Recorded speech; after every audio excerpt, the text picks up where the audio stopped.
saat inilah yang kita punya. Masa depan itu belum datang, masa lalu udah lewat. Dan kata Harvard University, menyambung pertanyaan dari Mas tadi, yaitu bagaimana untuk bisa hadir di sini saat ini sekarang. Anda sudah melakukan satu hal yang keren banget, yaitu gratitude, bersyukur. Yang kedua adalah ingin bermanfaat ya Mas. Nah ini menarik. Ketika Anda mengatakan ingin bermanfaat, apa artinya keputusan yang sudah Anda putuskan sekarang? Ingin bermanfaat kan di masa depan. Ingin bermanfaat. Jadi sekarang ini Anda sudah memutuskan apa? Tidak bermanfaat. Yes. Anda saat ini sudah memutuskan kalau Anda tidak bermanfaat.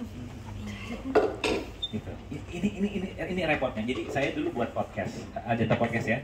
Podcast saya itu saya buat awalnya, saya ingin bermanfaat bagi orang lain. Saya ingin menyebar kebaikan. Apa artinya? Saya sudah memutuskan apa sekarang? Tidak bermanfaat. Tidak bermanfaat. Betul banget ya. Dan tidak belum menyebarkan kebaikan. Gue gak banget ya. Gue gak banget ya dan aduh enggak lah gitu. Apa yang terjadi? Saya hanya bertahan di 3 episode. Karena energinya adalah ingin membuktikan kepada orang lain kalau saya bermanfaat dengan melakukan podcast itu. Akhirnya saya menyadari, loh, aku buat podcast karena aku suka audio, aku suka ngedit. Ya udahlah, aku melakukan itu aja. Apa yang terjadi? Ya, episode itu terus dibuat dan podcast tersebut bisa masuk ke 4 besar untuk Apple Podcast Personal Journal. Nah, itu tidak akan pernah terjadi kalau saya mendahulukan orang lain. Saya tuh pengen bermanfaat bagi orang lain. Pengen bermanfaat. Apa artinya? Ya tadi, saya sudah memutuskan kalau saya tuh nggak bermanfaat. Oleh karena itu, kalau Anda berbicara mengenai bagaimana supaya tidak bosan dan sebagainya, ini kedengarannya agak bertolak belakang dengan bagaimana sistem pendidikan kita meminta kita ya. Artinya kita sebagai makhluk sosial harus bersama mendahulukan orang lain. Betul. Saya juga dengerinnya agak heavy. Bagaimana jika sekarang Anda mendahulukan kebahagiaan Anda terlebih dahulu? Ada yang tahu gimana cara mendahulukan kebahagiaan? Walaupun ada, Pak, saya kan kerja sama orang, gimana saya bisa mendahulukan kebahagiaan saya? Ada yang tahu caranya gimana untuk mendahulukan kebahagiaan Anda? Ada yang tahu? Jadi egois. Oke, ini menarik. Thank you. Mas siapa? Zilda. Apa definisi Anda mengenai egois? Pikirin diri sendiri. Oke, sejauh ini dengan cara pandang Anda memikirkan diri sendiri, kehidupan Anda seperti apa? Apakah Anda sudah bisa membuat orang lain bahagia atau malah kehidupan Anda makin nggak nyaman? Oh iya. Bikin orang lain gak nyaman. Yes. Oh, ya. Nggak, Anda kan sekarang nggak egois kan? Arti Anda mendahulukan kebahagiaan orang lain kan? Orang lain bahagia nggak dengan Anda mendahulukan kebahagiaan orang lain? Gak tau bahagia gak. Nunjukin kemana? Kemana yang lihatnya? Aduh. Jadi begini. Oke. Bahagia enggak? Bahagia enggak? Satu skala 1 sampai 10. Oke Mas, keren. Thank you. Ini ya udah mulai enak nih. Oke. Boleh aku share? Ya. Nah, jadi oke. Ya, jadi mungkin saya jawab juga. Jadi ini ada orang. Jadi kalau misalnya ditanya judul kita hari ini apa, nggak ada. Just keep having fun. Jadi salah satu jebakan ada 2 tipikal manusia, tipikal human dan humanoid. Ya, jadi mungkin ya, jadi di akses belajar kayak gitu. Human adalah orang yang dia fokus kepada masa lalu, fokus masa depan, dan dia lupa akan saat ini. Dia akan sibuk kepada nyalahin. Ini harusnya nggak kayak gini deh. Ini harusnya aku terlambat kayak gini. Coba aku nyiapin dari malam. Coba aku kayak begitu. Daripada dia memikirkan, oke, hari ini aku terlambat. Apa yang bisa aku lakukan? Hal menarik apa yang masih bisa aku lakukan hari ini? That's a human. Pas saat terjadi sesuatu masalah dalam hidupnya, dia fokus kepada siapa? Di luar dirinya. Orang humanoid, dia adalah orang-orang yang fokus kepada potensi dan peluang. Dan dia terus belajar, dan dia tidak melakukan struktur atau enggak apa ya namanya fix ya, enggak mempatenkan bahwa hidup aku tuh begini loh. Ya, mungkin 8 tahun yang lalu saya tuh sudah menulis bagaimana 5 tahun, 10 tahun yang lalu dalam hidup saya, ya kan. Tapi ternyata saya sudah merubah hal itu, banyak hal. Karena satu pun yang saya tulis banyak yang meleset. Kenapa? Allah lebih sayang sama saya, lebih besar dan lebih baik daripada apa yang saya tulis. Nah, jadi kalau ditanya ke saya, ya kan biarkan aja nanti, biar nggak ngapain sih hari ini. Hari ini adalah keep having fun dan mencari sebenarnya dari sebuah pertanyaan yang teman-teman bisa gali dari sini. Ya, satu-satunya hal yang nggak pasti, satu-satunya hal yang pasti di dunia ini apa?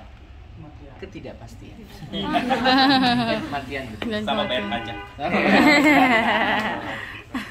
Kayak Ada orang pajak nggak di sini? Gini, Pak. Aduh. 11%. Makanya saya nggak pernah diundang ke pajak. Nanti langsung dipotong. Ya, kayak gitu. Jadi hari ini adalah seperti itu, teman-teman, bahwa salah satunya hal yang nggak pasti ke depan adalah ketidakpastian. Ya, so ngapain memikirkan sesuatu hal yang nggak pasti di masa depan?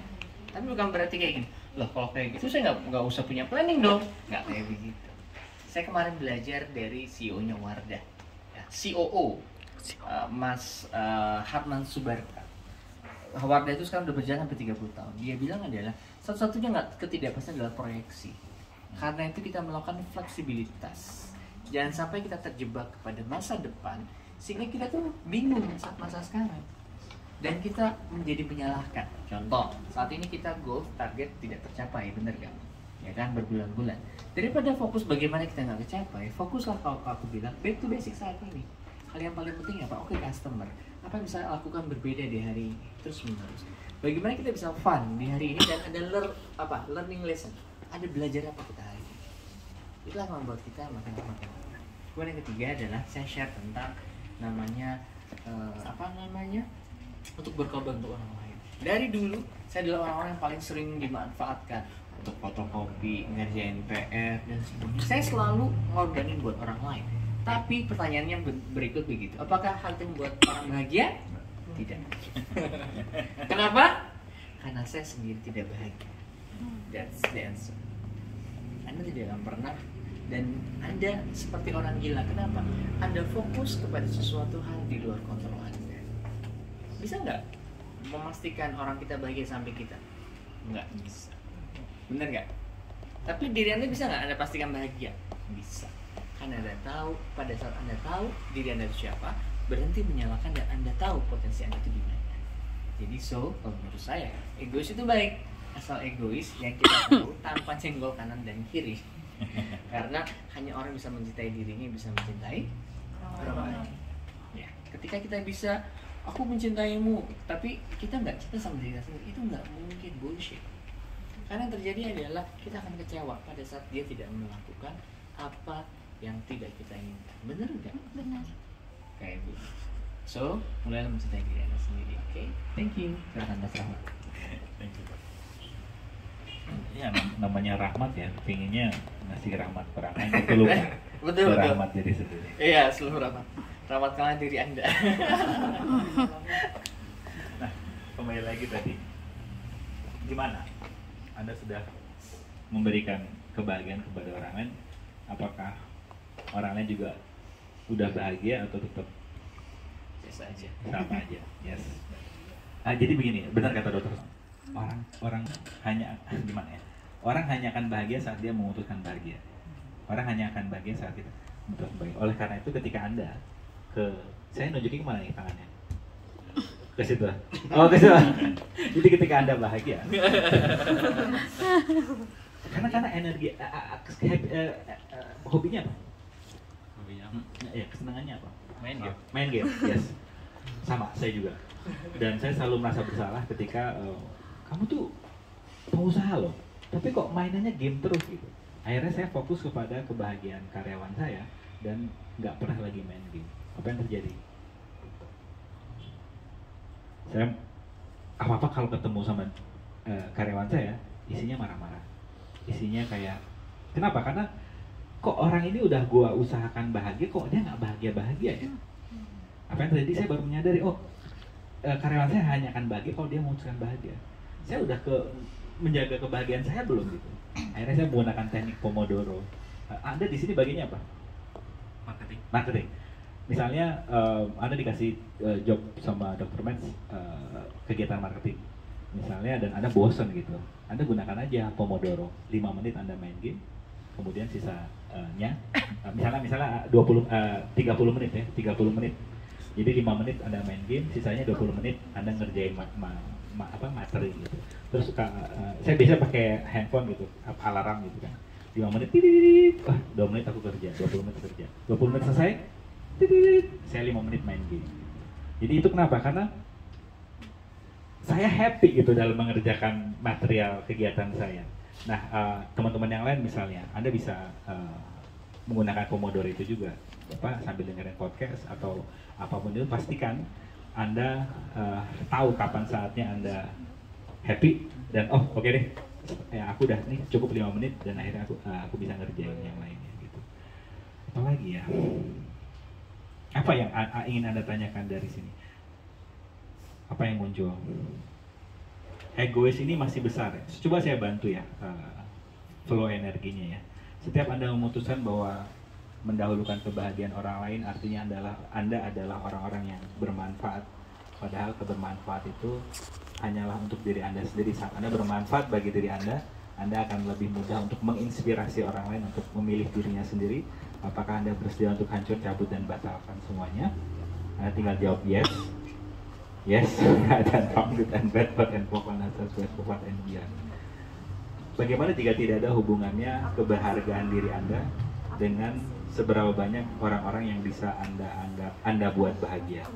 Karena kita kadang mengkaitkan aku semakin berharga saat orang-orang di sekelilingku bahagia. Nggak ada hubungannya.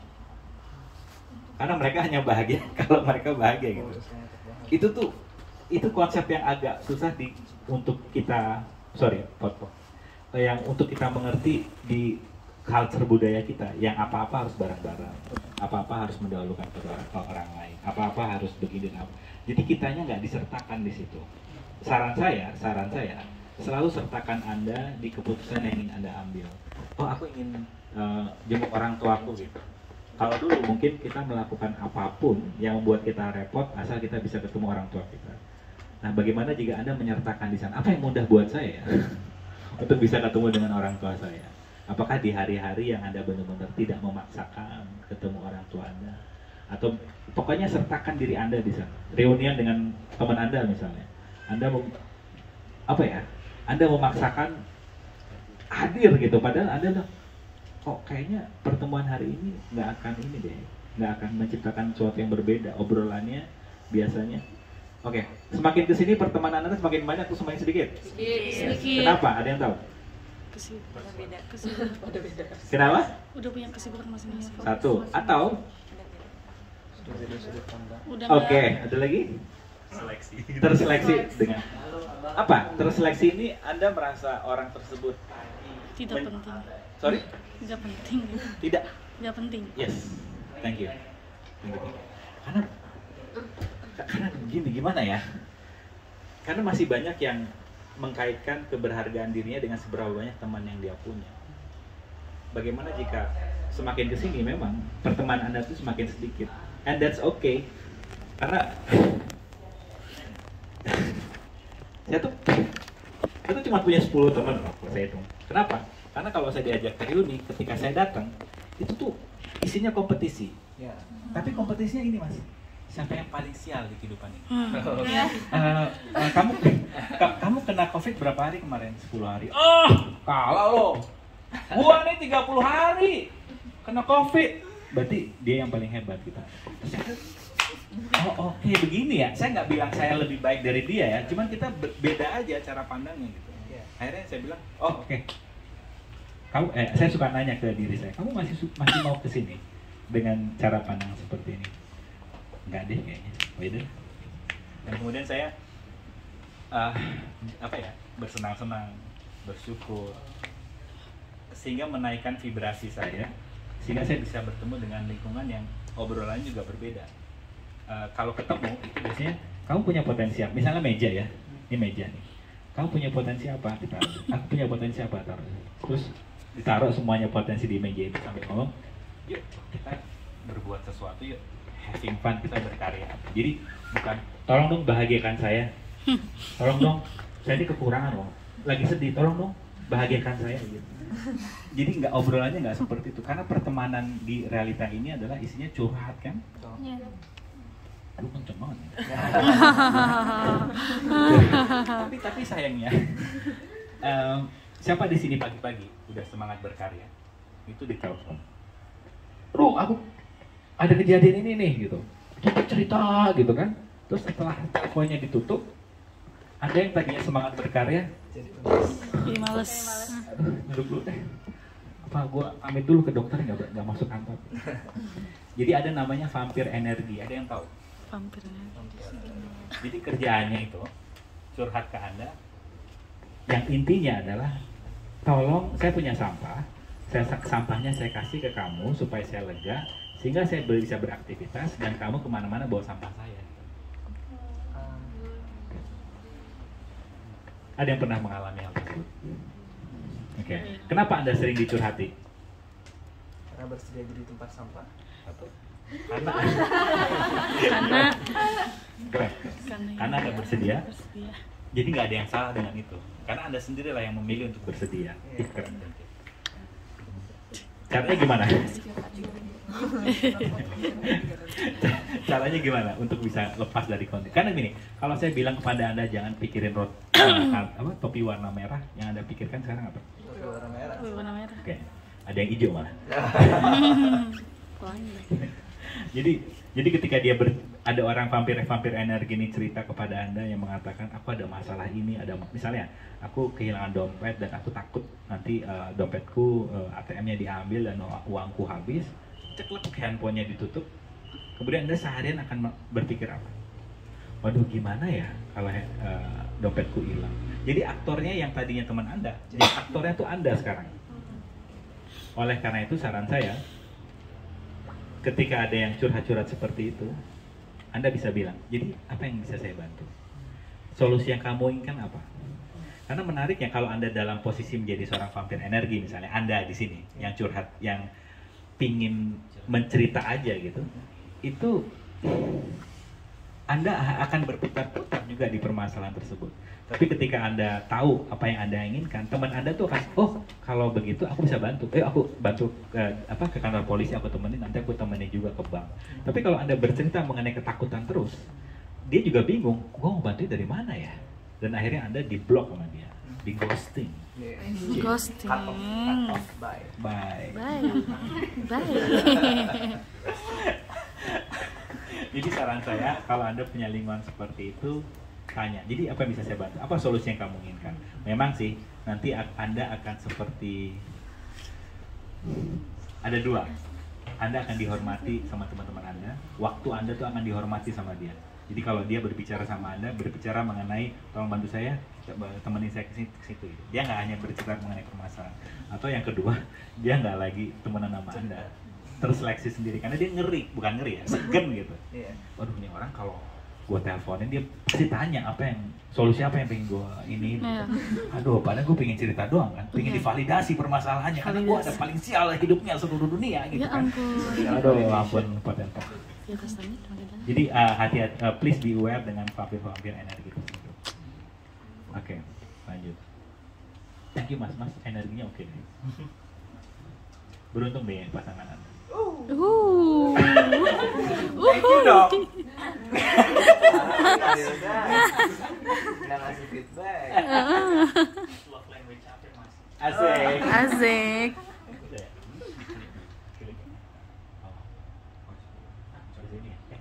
Scroll aja.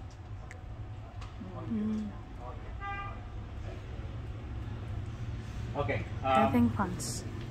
Jadi seperti pertanyaan Mas tadi, gimana supaya pikiran kita ada di sini, hadir di sini, yaitu ada 3 langkah, yaitu dengan pertanyaan. Karena dari bangun tidur kita selalu berfungsi dari kesimpulan. Aduh, kenapa ini terjadi kepadaku? Itu bukan pertanyaan. Tadi apa tuh? Realita. Realita. Oke. Saya ngomong ini nggak ya? Realita. Sekarang apa nanti? Sekarang oke. Realita adalah persetujuan 2 orang atau lebih. Jadi ketika ada orang yang berbicara mengenai realita A dan kemudian disetujui oleh teman yang lain, terbentuklah sebuah realita. Bagaimana realita itu? Ada yang melihat pandemi ini sebagai sebuah masalah, Dan ada lihat pandemi sebagai sebuah peluang kan. Jadi gimana kita melihat realita ini tergantung dari sudut pandang tadi. Nah, kenapa ini terjadi kepadaku? Itu bukan pertanyaan, tapi ada sebuah kesimpulan. Dan semesta itu sekali lagi hanya tugasnya setuju dengan apa yang kita fokuskan. Oh, kamu lagi bad mood nih, jadi aku berikan hal-hal yang sama. Contohnya begini, siapa di sini ketika bangun pagi, kemudian pingin sarapan, teman kosnya itu ngebeliin sarapan buat dia. Moodnya gimana? Positif, negatif? Positif. Pas mau naik kendaraan, teman yang kos tadi yang beli sarapannya dia pakai kendaraan Anda dan diisiin bensin sama dia. Mood Anda gimana? Positif. Perjalanan Anda menuju klinik ini tenang, cuaca enak, kemudian anginnya juga enak. Ojeknya wangi. Ojeknya wangi. Itu mood Anda makin gimana? Makin positive thinking. Sampai Positif. lokasi ini Anda tepat waktu dan dokter Mas bilang, kamu rajin banget sih sekarang, keren. Apa yang bakal Anda iniin? Moodnya makin gimana? Makin senang, makin Terbang ya? terbang. Fly. Sebaliknya, bangun pagi, mood Anda berantakan dan pingin sarapan, itu makanan yang sudah Anda beli tadi malam di Alfamart, itu dihabisin sama teman kos Anda. Moodnya gimana? Sebel ya? Kemudian Anda mau naik motor, itu tadi malam dipinjam motornya sama teman Anda dan dia lupa ngisi bensin. Aduh. Lupa. Apa ya? Aduh. Mood apa yang akan Anda rasakan? Jangan langsung Mood negatif. mood negatif. Perjalanan menuju sini macet, panas, Gojeknya aromanya kurang sedap. Apa yang akan Anda terjadi? Negatif. Sampai di sini telat misalnya, karena mungkin ban dari Gojeknya itu bocor. Ketemu dokter Mas, dokternya bilang, kamu kok telat ya sekarang? Kamu males ya sekarang? Apa yang bakal jadi di mood Anda? Negatif. Makin negatif. Nah, dari dua kejadian itu, kalau Anda lihat, apa nih pemicunya? Kalau kita berbicara mengenai hukum tarik-menarik ini. Apa? Yang kita bilang tadi, ada dua. Yaitu moodnya. Jadi begini, jadi kalau kita menggunakan pendekatan law attraction itu membahas mengenai mood. Ada dua jenis mood, positif dan negatif. Dalam satu waktu kita hanya bisa fokus ke satu jenis mood. Saat kita fokus ke mood positif, law attraction akan menarik hal positif datang di kehidupan Anda. Itu kenapa ketika Anda sedang bersenang-senang, itu kok kayaknya pokoknya udah lama nggak transfer, gue balikin duit itu yang gue udah pinjam 5 tahun yang lalu ya. Investasi. Padahal Anda nggak mikirin lagi butuh duit itu, teman Anda lagi asik berkreasi gitu. Atau apa lagi? Anda sedang melakukan hobi Anda. Itu Anda kayak menarik hal positif lainnya. Atau ketika Anda bangun pagi, aduh kenapa ini terjadi kepadaku? Apa yang bakal terjadi biasanya? Akan dibawakan hal-hal yang sama gitu. Nah ini mungkin kedengarannya di luar sana ya, tapi ketika Anda sering jadi saya tuh punya buku kosong gitu atau aplikasi di handphone saya yang saya tulis apa sih keberlimpahan saya hari ini? Oh hari ini kok lampu lalu lintas tuh kayaknya hijau semua. Saya tuh pingin gado-gado, tiba-tiba teman saya yang saya nggak sempat keluar kantor, teman saya tuh ngebawain gado-gado dari tempat yang saya suka. Itu saya catat gitu. Setelah saya ketemu itu, kemudian saya lihat apa sih yang saya putuskan sebelumnya untuk bisa memunculkan kejadian ini. Oh, mood saya hari ini oke gitu. Sehingga saya akan dibawakan hal seperti itu. Jadi dari sini apa yang bisa kita simpulkan sementara? Kalau Anda di sini adalah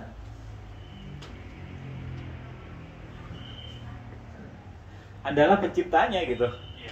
Aku adalah seperti apa yang hamba aku perasakan kepadaku kan. Kalau Anda bilang, kenapa yang terjadi kepadaku ya? Semasa setuju, Tuhan setuju deh. Dia ngelihatnya begitu kehidupannya, yaudah dibawakan permasalahan. Dan ketika Anda melihat, seru ya pagi ini, indah banget pagi ini, dan semesta akan juga membawakan semakin banyak keindahan-keindahan di kehidupan Anda. Sesimpel itu.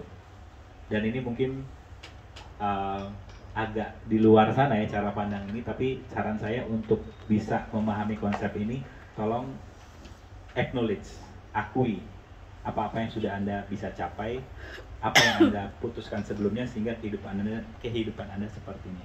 Dan kabar baiknya, kalau Anda tidak cocok dengan kondisi sekarang, segera rubah cara pandangnya. Hanya dengan itu saja. Dan ini yang terjadi ketika klien-klien saya yang datang ke saya ketika dia stres dan bilang, jadi ada 2 orang bilang ke saya kondisi bisnisnya lagi turun. Yang satu setelah saya fasilitasi, yang satu masih menggunakan cara pandang berbeda. Yang kedua merubah cara pandangnya, melihat pandemi ini sebagai sebuah hadiah. Percepatannya yang kedua lebih cepat dari yang pertama. Jadi tolong, saran saya, tolong rubah cara pandangnya. Nah, ada yang ingin share nggak di sini? Kondisinya seperti apa? Mungkin saya bisa bantu fasilitasi. Yes, monggo Mas. Tadi kan kita sempat ngobrol tentang mood ya Mas ya. Ya. Saya pernah di coaching sama Dr. Matt juga, Ya. sempat di coaching juga bahwa bahagia itu nggak boleh dari luar gitu. Nice. Tapi ada satu pertanyaan setelah di coaching, ada satu pertanyaan, kamu bahagia karena apa?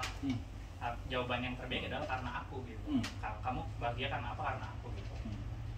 Dan setelah saya lebih memahami lagi materinya, bukunya dan lain-lain, ditambah juga dengan membiasakan diri untuk nonton mindfulness gitu kan, terus juga law of attraction juga, saya ada di posisi dimana kayak mengafirmasi gitu loh Mas. Kayak misalkan gini Mas, misalkan saya bangun pagi nih mau makan gitu kan, ternyata nasinya lupa dicetrekin malamnya kan, artinya kan tidak mateng gitu kan.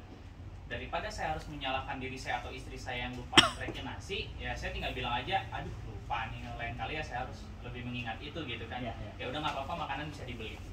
Terus kalau misalkan tadi cerita tentang kita berangkat ke kantor, misalkan motor sendiri mogok, harus pesan Maxim lama, tapi ya murah, gimana lagi, nggak ada pilihan ya.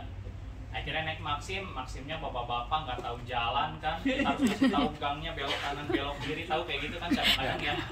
Baru nyampe nih, Mas Eko ya, kalau kita marah kan pakai nanya lagi kan. Tapi saya nggak afirmasi bahwa dia orang tua, mungkin punya istri dan anak di rumah, dia nggak punya pilihan untuk bekerja, itu ya dia adalah pendatang untuk teknologi yang baru, sehingga ya Pak betul saya Mas Eko, ayo Pak kita berangkat, pasti udah terlambat Pak. Di jalan ya mungkin karena cuacanya panas dia agak bau badan, aku berpikir aja mungkin uangnya tidak cukup untuk beli deodoran, jadi hanya cukup membeli sekilo beras untuk keluarganya gitu. Nyampe ke kantor tiba-tiba dokter nanya, Eko kenapa kesiangan? Ya saya mengafirmasi bahwa saya tidak prepare untuk motor saya sendiri yang akhirnya mogok gitu. Nah hal itu yang membuat saya berhasil menurut diri saya sendiri menjaga mood gitu Mas. Karena mengenai mood itu ada hubungannya juga dengan kebahagiaan, bagaimana saya menjalankan kehidupan saya dengan tim. Jadi tentang kebahagiaan itu saya berpikir kita itu jangan kayak lilin gitu. Jadi kita menyinari orang lain tapi kitanya meleleh. Tapi yang namanya kebahagiaan itu kita tuh harus nyiptain dulu sendiri. Kita tuh dalam posisi yang bahagia, kayak kita punya uang 10.000, kalau kita mau berbagi ya kita punya duitnya gitu. Tapi kita nggak akan pernah bisa berbagi kalau kita nggak punya duitnya ataupun kebahagiaan itu.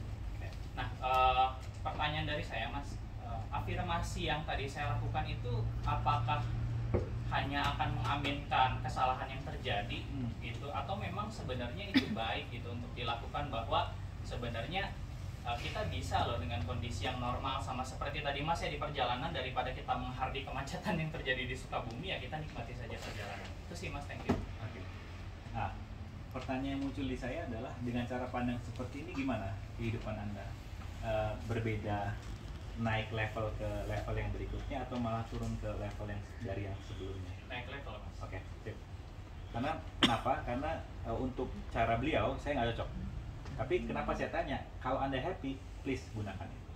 Karena yang ingin saya tanamkan di sini selalu percaya Anda. Pertanyakan semua informasi yang masuk. Karena Anda yang paling tahu di sini. Orang-orang bisa ngasih tahu apa-apa, tapi kalau berat di saya ya, udah deh, saya cari yang menurut saya ringan. Bukan ringan ya, bukan memudahkan juga, tapi kayak saya tuh enjoy dalam melakukannya gitu. Jadi kalau Anda happy di situ, please lakukan. Kalau saya cara pandangnya, saya saya tidak lagi lari ke area dia. Misalnya, aduh si bapak ini aromanya agak ini. Terus saya fokus saya ke beliau gitu. Yang hanya membuat story yang saya ceritakan makin ke dia, tapi saya lupa bagaimana jika satu-satunya mood yang bisa saya kendalikan adalah diri saya. Jadi misalnya aromanya agak bau gitu, agak beraroma gitu, mungkin saya akses ini ada cara pandang, yaitu interesting point of view, this point of view. Menarik ya, saya punya cara pandang ini. Udah berhenti di situ, karena kalau saya masuk ke area dia yang mungkin dia nggak punya uang untuk beli deodoran dan sebagainya, saya fokus ke dia gitu. Padahal satu-satunya cara untuk cut off fokus saya ke orang lain dan tidak fokus ke saya itu dengan tadi, mata kita tuh pinter banget lah. Kita tuh pinter banget untuk menciptakan story. Namun sayangnya story-story yang kita ceritakan itu berisinya ketakutan. Bukan apa yang bisa saya lakukan sekarang untuk mengubah kondisi ini, tapi aduh kenapa yang terjadi kepada. Nah, saya agak berhenti untuk tidak bermain di story. Tapi kalau itu works buat Anda, lakukan. Keren nih, ada lagi? Mungkin aku kasih tambahan ya. Jadi kepikiran aja. Ya. Jadi tadi singkatnya adalah otak kita itu sangat pintar untuk membuat sebuah alasan, menciptakan cerita apapun itu. Pertanyaannya adalah mau kita ciptakan yang baik atau tidak? And that's the choice. Waktu itu saya kepikiran, pas lagi berbau, ini target market yang tepat. Aku berbisnis. Yes. Oh, aku tahu berarti. Target marketku adalah kayak begini pakai jaket. Oke, deodoran yang cocok dengan harga lebih affordable. Aku ya. Jadi make it simple. Selalu ada pilihan dan selalu ada yang namanya potensi dalam setiap masalah yang kita hadapi. Ya, jangan terjebak masa lalu karena kita nggak pernah bisa balik.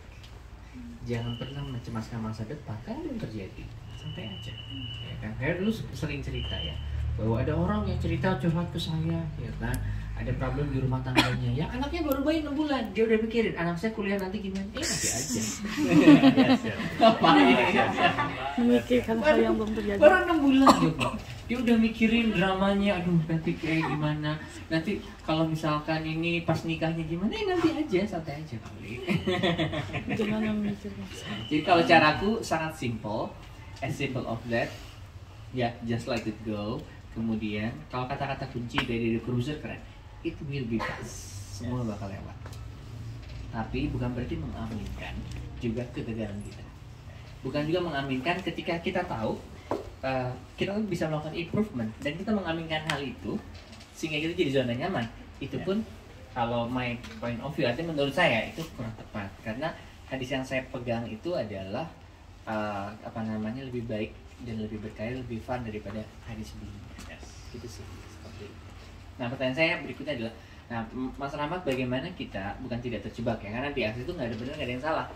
Kalau itu nggak works, ya kan? Artinya contoh works tuh kayak begini. Di perusahaan tuh ada KPI, ya kan? Ketika teman-teman, ya memang karena satunya nggak gerak, yang lain nggak gerak juga. Nah, bagaimana agar kita nggak terjebak? Rasa syukurnya ada. Tapi performanya juga jalan, sehingga kita tidak mengaminkan ya sudahlah ya mah takdir, omsetnya turun mulu. Dikomplain pasien, ini mah takdir, ya kan? Bagaimana sih cara menjembatani hal itu? Thank you. Bagaimana menjembatani KPI dengan artinya perform yang baik dengan rasa syukur, sehingga tidak terjebak kepada zona nyaman.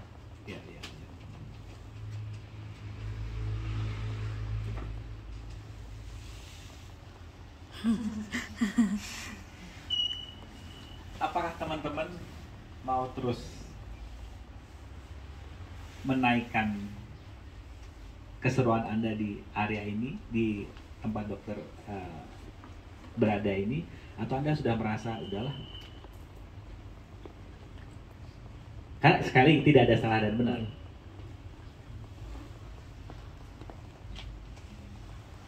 Apa yang muncul sekarang? Apakah Anda menikmati datang ke kantor? Ya? Oke. Saya ganti pertanyaannya. Apa yang kita bisa lakukan berbeda sekarang agar kita semakin menikmati datang ke kantor?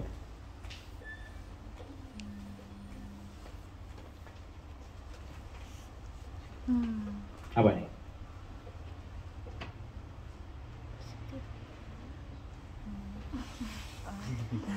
Kalau tidak ada jawaban dan salah dan benar, kira-kira yang muncul di kepala Anda sekarang apa? Mengenai datang ke kantor itu membuat, karena begini, apa untuk masing-masing individu di sini, apa yang terjadi di luar itu sudah Anda rancang di dalam. Untuk berubah apa yang ada di luar, rubah dulu apa yang dalam. Nah, kira-kira apa yang bisa membuat Anda semakin happy datang ke sini, yang bisa merubah kondisi klinik ini menjadi berbeda? Apa nih yang muncul sekarang apa? Saya Monggo Mas. datang dari tempat yang berbeda. Datang dari tempat yang berbeda. Oh, oke. Ya. Kita kalau pulang dari masjid berangkatnya beda, arah pulangnya beda ya. Oke. Rumah Anda. Ada lagi? Karena begini, kebahagiaan itu Anda yang memutuskan. Dr. Max memberikan apapun, fasilitas, kemungkinan, tapi kalau Anda sendiri belum milih, belum memutuskan, itu kebahagiaannya nggak muncul dari Anda. Nah, kira-kira apa yang bisa Anda putuskan sekarang yang buat Anda bahagia? Berpikir positif. Oke, apa definisi Anda mengenai berpikir positif? Ya dari rumah juga udah selalu berpikir positif gitu. Itu gimana sejauh ini? Membuat kehidupan Anda berbeda? Happy aja. Oke. Kalau misalkan selalu berpikir positif, ya ke diri sendiri juga happy gitu. Oke. Karena kan kalau apapun lebih dirubah dari diri sendiri. Oke. Ada contoh kejadian yang simpel mungkin, yang nggak perlu terlalu personal, tapi Anda sudah melakukan positive thinking dan kemudian kondisi Anda menjadi berbeda apa?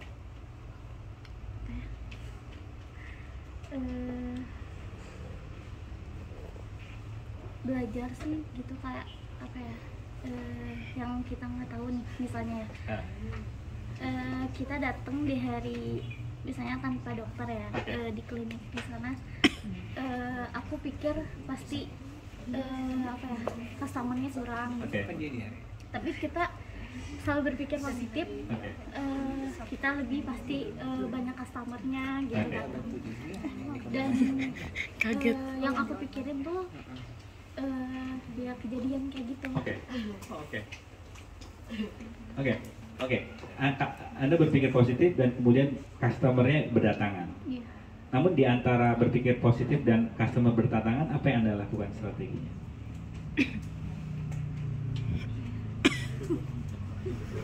Ada bikin apa gitu, ngubungin teman atau ngubungin customer yang lama atau seperti apa? Gak ada sih, jadi lebih ke percaya aja. Oh, oke, nice. Wow, berarti kamu udah magic and miracle ya? Miracle, keajaiban gitu ya bermunculan. Oke, siap. Karena biasanya ketika kita menggunakan gimana ya caranya supaya nanti kita akan masuk ke question. Ini ditemukan pertanyaannya oleh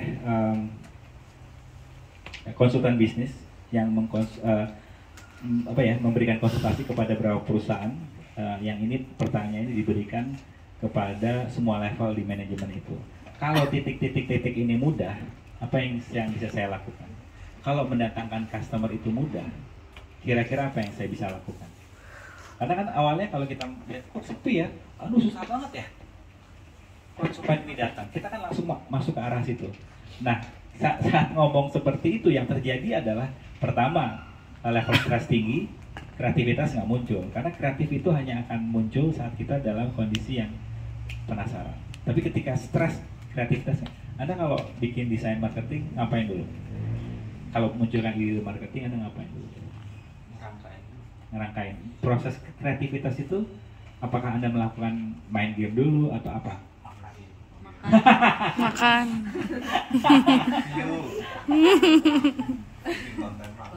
Makan.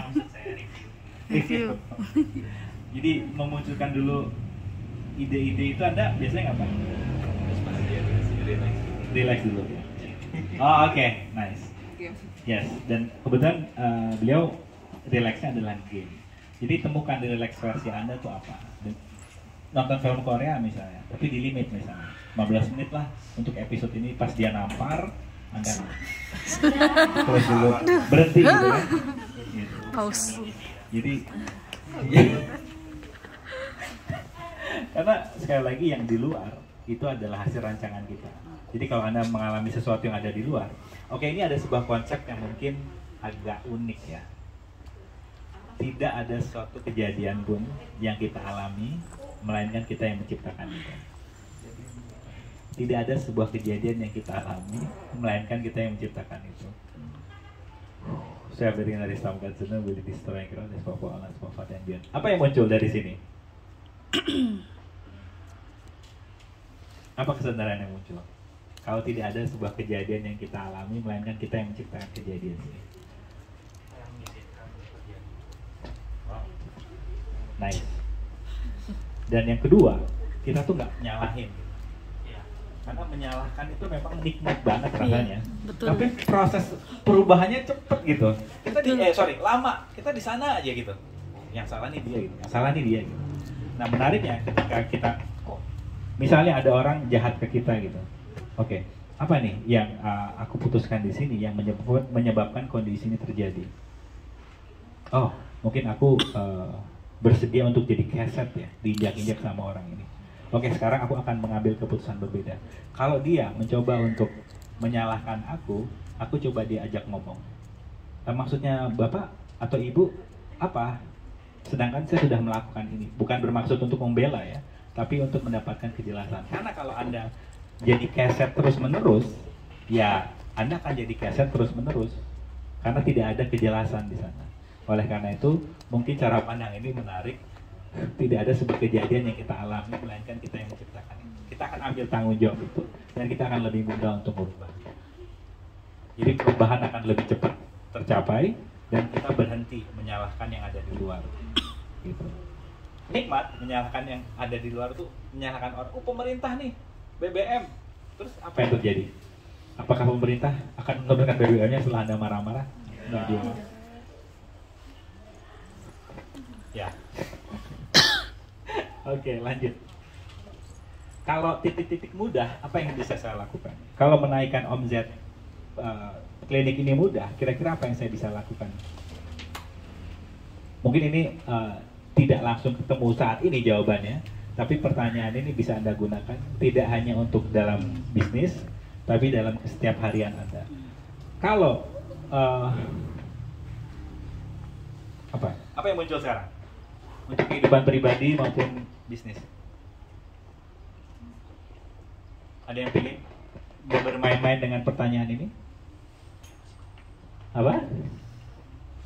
Kalau apa titik-titik mudah, apa yang bisa saya lakukan? Kalau mendatangkan konsumen lebih banyak itu mudah, kira-kira apa yang bisa saya lakukan? Nah, yang muncul idenya apa nih? Ada yang muncul kesadarannya? Apa? Nunjuk. Ada yang muncul? Apa kesadarannya? Jadi gini, latihan kita hari ini sebenarnya bukan untuk menemukan jawaban, tapi selalu munculkan pertanyaan di kepala Anda. Jadi termasuk apa yang saya katakan ini, tolong dipertanyakan. Kenapa? Ketika Anda sering berlatih bertanya, Anda itu akan tidak mempercayai pikiran ketakutan kita yang selalu datang dan berusaha untuk jadi gini, saya itu ketika sedang jalan dan ketika ingin belok ke kanan, saya tidak lihat motor ada di sebelah kanan saya karena traffic dari sebelah kiri. Ketika saya belok ke kanan, yang motor di sebelah kanan saya tuh teriak, wah, gitu. Saya kan takut ya, terus saya pindah berhenti dan saya lihat motor di depan juga berhenti. Kemudian ketika saya turun dari mobil, pikiran saya udah bilang, aduh habis ini aku harus ke kantor polisi, bawa dia ke rumah sakit, saya harus ketemu dengan orang tuanya, saya harus bayar obat di rumah sakit itu. Apa yang terjadi?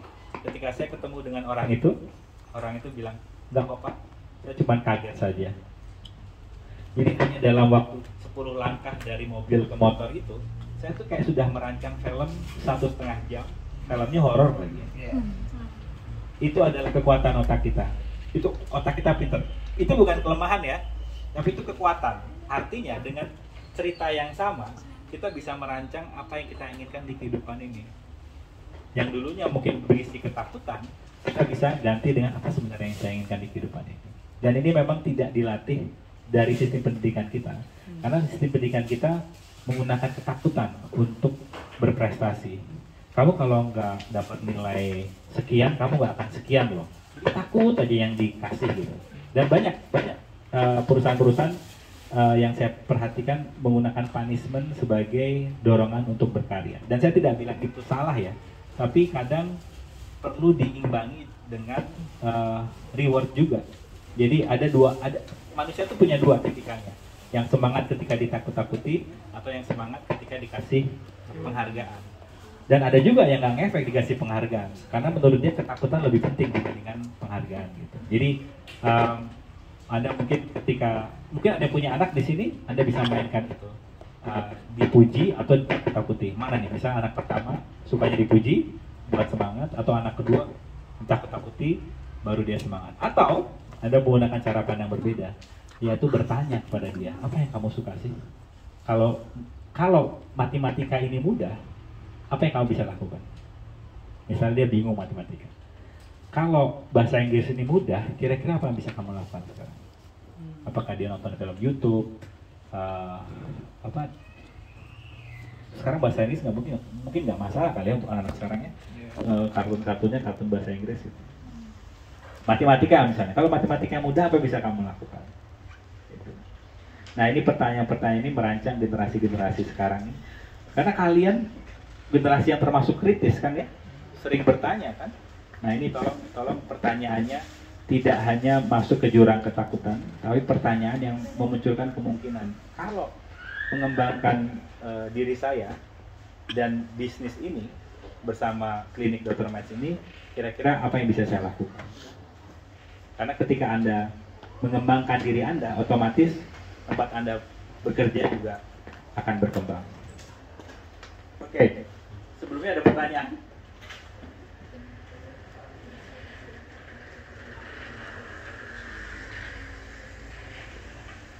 Oke. Di handphone Anda, tolong tuliskan 5 hal. 5 hal yang Anda lihat potensi Anda itu apa? Ya, tolong tuliskan di handphone Anda 5 hal yang Anda lihat Anda punya kehebatan di sana. Oke, kita kasih waktu 2 menit, silakan.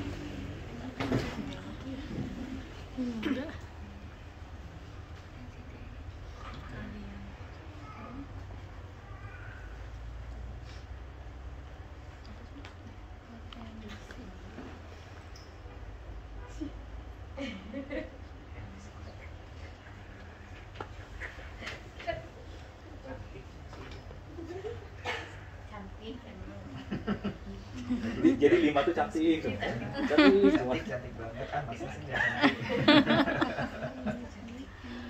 Pasti cantik dong.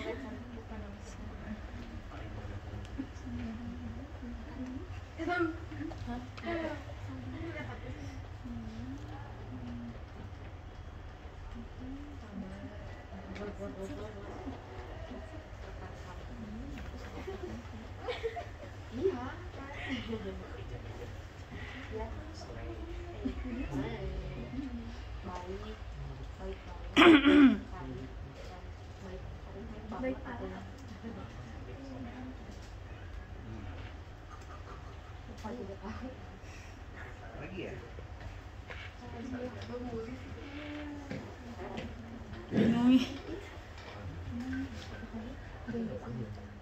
Apa ya?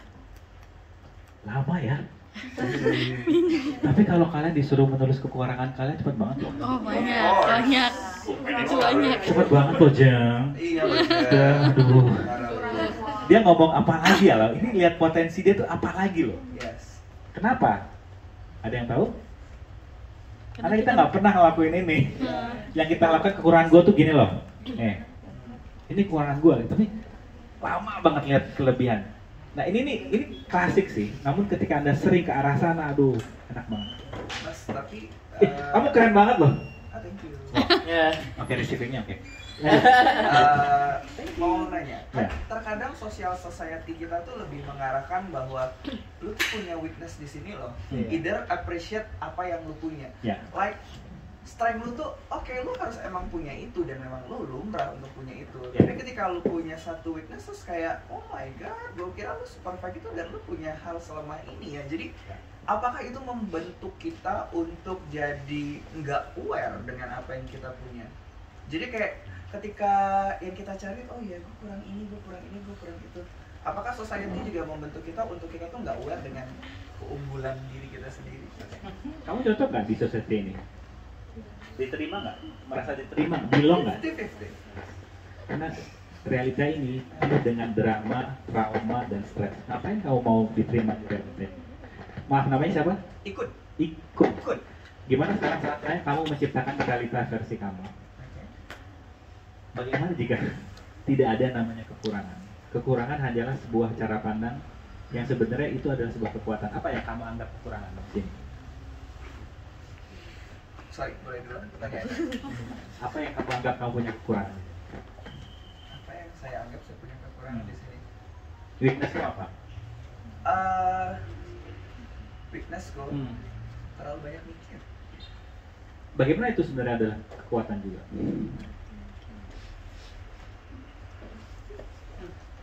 Dengan banyaknya orang mengajak Anda untuk investasi bodong, Anda dengan cantiknya berpikir, ya gitu, iya gitu. Bermanfaat sih. Yes. Karena bagaimana kita memaknai yang kita anggap weakness itu adalah sebuah weakness atau sebenarnya adalah kekuatan di sana. Jadi misalnya Anda jago banget ngelihat kelemahan Anda, cek apakah ini sebenarnya kelemahan, tapi apakah ini sebenarnya kekuatan aku juga gitu. Overthinking tuh penting loh. Nah, aku mau nanya tentang overthinking. Iya, iya. Terkadang gini, hidup itu kan ada patternnya ya Iya, katanya ya. oke.